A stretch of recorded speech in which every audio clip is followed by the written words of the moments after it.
চেষ্টা করে বাংলাদেশটাকে একটি অকার্যকর করতে চায়, বিশেষ করে যারা ইসলামিক ভাবাপন্ন মানুষ তাদের নেতৃত্ব শূন্য করার জন্যই তাদেরকে টার্গেট কিলিং করা হচ্ছে বলে আমি মনে করি। ঠিক ঠিক ঠিক ঠিক আপনি একটু ছিলেন না? আচ্ছা, আজকের এই অগ্নিকাণ্ডটি হয়েছে সম্পূর্ণ পরিকল্পিত। আওয়ামী লীগের পরিকল্পনায় হয়েছে, শেখ হাসিনার পরিকল্পনায় হয়েছে, কোনো সন্দেহ নাই। ট্রাক চাপা দিয়ে মানুষ মেরেছে, এটাকে আপনি যেন তেন মনে করবেন না। এটা এখানে কোনো যুদ্ধ চলে নাই। রাতের বেলা একেবারে সবকিছু শুনশান নীরবতা, মানুষ নাই জন নাই, সেখানে আপনার ফায়ার সার্ভিসের কর্মীর উপরে আক্রমণ কেন হবে? আপনি নিজেকে প্রশ্ন করুন। তারপরে আপনি দেখেন একেবারে প্রথম বিল্ডিংটাই আক্রমণ। তার মানে হচ্ছে এটা আপনার ফোকাসে নিয়ে আসলো যে আপনি অকার্যকর, আপনাকে অকার্যকর করার একটা মেসেজ দিয়ে দেওয়া হচ্ছে। এর অর্থ হচ্ছে ইউনূস সরকারকে বিপদে ফেলতে শেখ হাসিনা যখন চেষ্টা করেছে আন্দোলন করতে, আন্দোলন করে ব্যর্থ হয়েছে। তিনি 0.30 লাখ লোক আনবে বলে ক্যাম্পেইন করেছে, 3 জন মানুষ পায় নাই। 15ই আগস্ট যুদ্ধ করবে, পারে নাই। ওর বাবার জন্য একটা মানুষ আসে নাই। কেউ কোনো জায়গায় থুতু নিক্ষেপ করা ছাড়া কেউ তাদেরকে অ্যাপ্রিসিয়েট করে নাই, তাদেরকে কেউ পছন্দ করে না।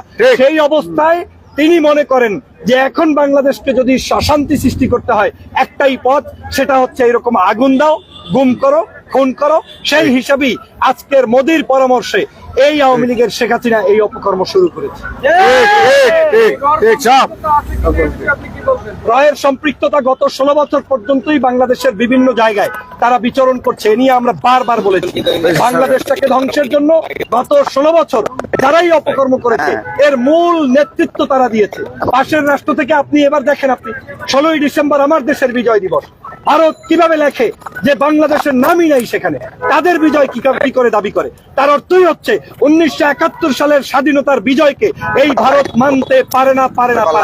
আর আওয়ামী লীগ তার কোনো প্রতিবাদও করে নাই। তার অর্থ হচ্ছে আওয়ামী লীগও বাংলাদেশ স্বাধীন থাকুক সেটা চায় না। আওয়ামী লীগ চায় এটা ভারতের একটা করদ রাজ্য হোক। সে কারণে আমি মনে করি আমার দেশের সকল অশান্তির পিছনে এবং ভারতীয় আধিপত্য বিস্তারের জন্য তাদের বিভিন্ন ধরনের ষড়যন্ত্র অব্যাহত আছে। এটার জন্যই 5ই আগস্ট জুলাই বিপ্লব হয়েছে, শুধুমাত্র শেখ হাসিনাকে পরাস্ত করা কিংবা ক্ষমতা থেকে নামানোর জন্য নয়, বরং বিদেশি আগ্রাসন এবং আধিপত্যবাদের বিরুদ্ধেই দেশপ্রেমিক জনতা লড়াই করেছে। তদন্ত কমিটি গঠন হয়েছে, তবে কোন তদন্ত কমিটির উপরে আমার কোনো আস্থা কোনোদিন ছিল না, এখনো নাই। বাংলাদেশে কোনো তদন্ত কমিটি ভালো কিছু করতে পেরেছে এর কোনো নজির নাই। আমি মনে করি এখানে তদন্ত দিয়ে লাভ হবে না। সবার আগে তদন্ত করুন আপনি উপদেষ্টা, আপনার ডান পাশে বাম পাশে সামনে পিছনে চায়ের কাপটা কে দেয়, কে আপনার পাশে ঘুরছে, কে আপনার কাছে বসছে, ওই লোকটা আওয়ামী লীগের দালাল কিনা। যদি ওইটা তদন্ত করে ওইটাকে যদি বের করে সিনাসাক করতে পারেন, একেবারে বহিষ্কার করতে পারেন, দেশ ভালোভাবে চলবে।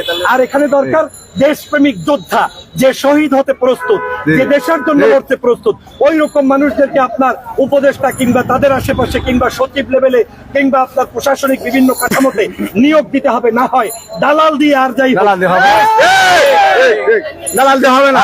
আচ্ছা, আপনার গতকালকের আপনি কি বার্তা দিতে চান সারা বাংলাদেশের সচেতন নাগরিক? বাংলাদেশের সমস্ত নাগরিকদেরকে উদাত্ত আহ্বান জানাবো, 5ই আগস্টের পূর্বে যেভাবে ইস্পাত দৃঢ় শক্তি নিয়ে আমরা ঐক্যবদ্ধ হয়েছিলাম, আলেম ওলামা, গায়ক গায়িকা, নায়ক শিল্পী, সাহিত্যিক, রাজনৈতিক দল, ছাত্র জনতা, আর্মি, এই সবাইকে আবার ঐক্যবদ্ধ পাওয়ার পলিটিক্সের জন্য লাফালাফি করেন, প্রত্যেকে যার যার স্বার্থের জন্য দৌড়াদৌড়ি করেন, দেশও থাকবে না, স্বার্থও হাসিল হবে। যদি স্বার্থ এবং দেশ রক্ষা করতে চান তাহলে জাতীয় ঐক্যমতের বিকল্প কিছু নাই। আমাদেরকে করতে হবে, সবাইকে নিয়ে দেশ গঠনে এগিয়ে যেতে হবে এবং এই দেশের আওয়ামী বিরোধী শক্তি যারা তাদেরকে বন্ধু বানাতে হবে। এখানে কোনো বাস বিচার করা যাবে না, কে ডান কে বাম, কে ইসলাম কে বে ইসলাম, ওইগুলো দেখা যাবে না। শুধু দেখবেন আওয়ামী লীগ করে না, শেখ হাসিনার দালাল না, ওই লোকটা কি ভালোবাসতে হবে। ইনশাআল্লাহ ইনশাআল্লাহ একটা লাইক মারি। আল্লাহ তাআলা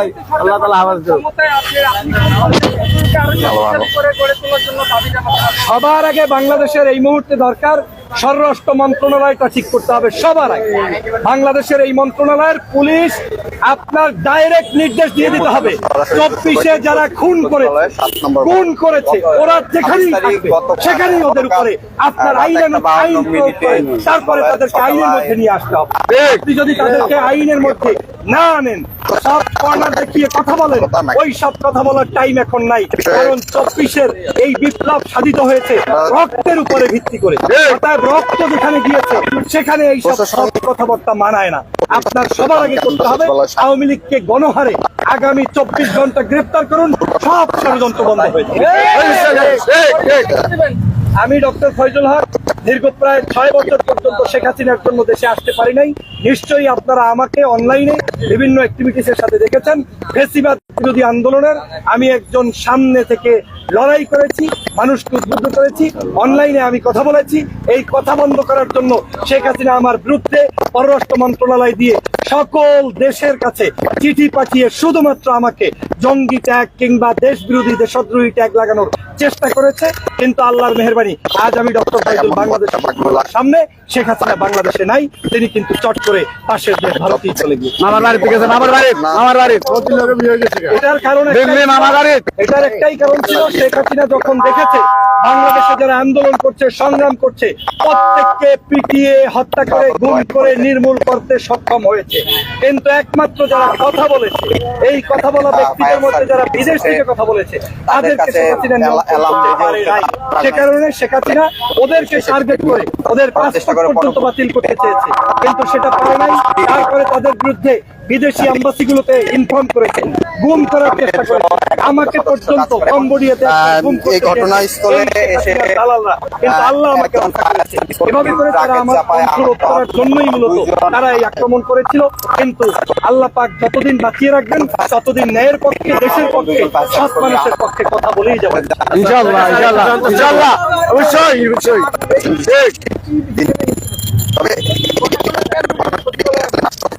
আমি একেবারে বারবার বললাম, এই যে ষড়যন্ত্র, এটা কি আপনি বস্তি মনে করেন? গিনতি কোনো জায়গা সচিবালয় হচ্ছে বাংলাদেশের সবচেয়ে প্রোটেকশনপ্রাপ্ত একটা জায়গা। এই জায়গায় যদি আপনার আগুন লাগে, এটাকে তামাশা মনে করতেছেন? সিসিটিভি দেওয়া আছে, পুলিশ আছে, প্রশাসন আছে, সেই জায়গায় আপনারা এরকম আক্রমণ করা, এটা শেখ হাসিনার পরিকল্পনায় হয়েছে, আওয়ামী লীগের পরিকল্পনায় হয়েছে, আর কিচ্ছু না।